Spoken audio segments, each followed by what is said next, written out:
السلام علیکم ورحمۃ اللہ وبرکاتہ۔ ناظرین سامعین، امید ہے کہ آپ سب خیریت سے ہوں گے۔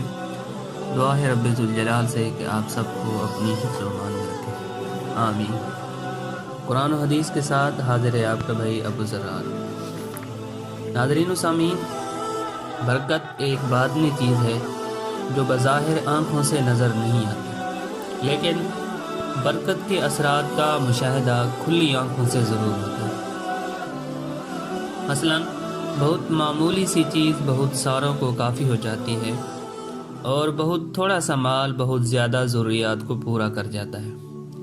جیسے حدیث شریف میں واقعہ مشہور ہے کہ حضرت جابر رضی اللہ عنہ نے حضور اقدس صلی اللہ علیہ وسلم اور چند اکابر صحابہ کرام رضی اللہ عنہم اجمعین کی دعوت کی، اور بکری کا بچہ ایک ہنڈیا میں تیار کروایا۔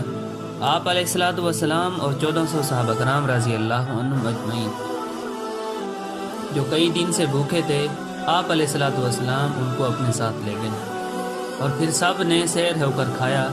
کھانا ابھی بھی بچا ہوا تھا۔ یہ در حقیقت اللہ جل شانہ کی غیبی مدد ہوتی ہے جو کسی نیکی کے صلے اور بشارت کے طور پر ظاہر ہوتی ہے۔ آج کی حدیث مبارکہ میں ایسی ہی 3 چیزوں کا ذکر ہے جو برکت کا باعث بنتی ہیں۔ وہ 3 چیزیں یہ ہیں۔ حضرت صہیب رضی اللہ عنہ سے روایت ہے کہ رسول خدا صلی اللہ علیہ وسلم نے ارشاد فرمایا، 3 چیزوں میں برکت ہوتی ہے۔ نمبر 1، ادھار پر بیچنا۔ نمبر 2، ایک دوسرے کو قرضہ دینا۔ اور نمبر 3، گندم کو جو سے ملا لینا، گھر کے استعمال کے لیے نہ کہ بیچنے کے لیے۔ ناظرین و سامعین، سودا ادھار پر بیچنا۔ ہر دکاندار اپنا سودا نقد پر بیچنے کا خواہش مند ہوتا ہے، ادھار پر بیچنے کو دل سے پسند نہیں کرتا۔ تو جو دکاندار ادھار پر سودا دے دیتا ہے، در حقیقت گاہک کے ساتھ مہربانی اور ہمدردی کا سلوک کرتا ہے کہ پیسہ نہ ہونے کے باوجود اس کی ضروریات پورا کرتا ہے۔ اس لیے اللہ جل شانہ کی طرف سے اس پر یہ انعام رکھ دیا گیا ہے کہ اس کے سودے میں برکت ڈال دی جاتی ہے۔ دوسری چیز جو حدیث مبارکہ میں بیان فرمائی وہ یہ ہے کہ ایک دوسرے کو قرضہ دینا۔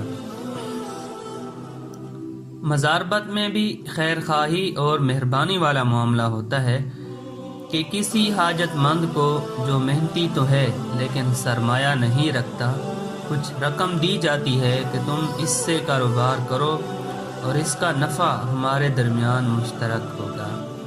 تو یہ سرمایہ دار اگر خود کاروبار کرتا تو سارا نفع خود کماتا، لیکن یہ دوسرے کو دے کر نفع میں اس کو شریک کر لیتا ہے۔ تو اس خیر خواہی پر بھی اللہ جل شانہ کی طرف سے یہ انعام رکھ دیا گیا ہے کہ اس آدھے نفع میں اللہ برکت ڈال دیتا ہے۔ ناظرین و سامعین، تیسری چیز جو حدیث مبارکہ میں بیان فرمائی گئی وہ یہ ہے کہ کھانے کے لیے گندم میں جو ملا لینا۔ کھانے کے لیے گندم میں جو ملا لینا، اس میں ممکن ہے کہ کوئی باطنی تاثیر اس میں کار فرما ہو کہ جب کھانے کے لیے گندم میں کچھ جو ملا لیے جائیں تو اس میں اللہ کی طرف سے برکت ڈال دی جاتی ہے۔ اور یہ بھی ممکن ہے کہ طبی اعتبار سے اس کو برکت کہا گیا ہو، کیونکہ گندم کی تاثیر گرم ہے اور جو کی تاثیر ٹھنڈی ہے۔ جب گندم میں جو ملا لیے جائیں تو وہ معتدل غذا بن جاتی ہے جو معدے کے لیے انتہائی خوشگوار اور جسمانی صحت کے لیے بابرکت ہے۔ ناظرین و سامعین، حدیث مبارک میں اپنے کھانے کی گندم میں جو ملانے کا ذکر کیا گیا ہے، اور خرید و فروخت کو اس سے مستثنیٰ کیا گیا ہے، کیونکہ خرید و فروخت میں کسی چیز میں اپنی طرف سے ملاوٹ کرنا بددیانتی کے زمرے میں آتا ہے۔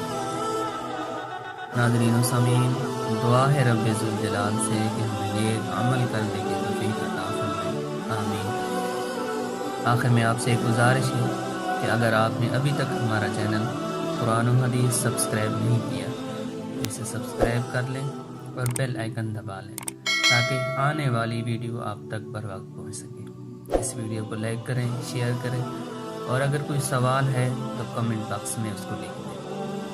مجھے دیجیے اجازت، ملتے ہیں اگلی ویڈیو میں۔ پاکستان زندہ باد۔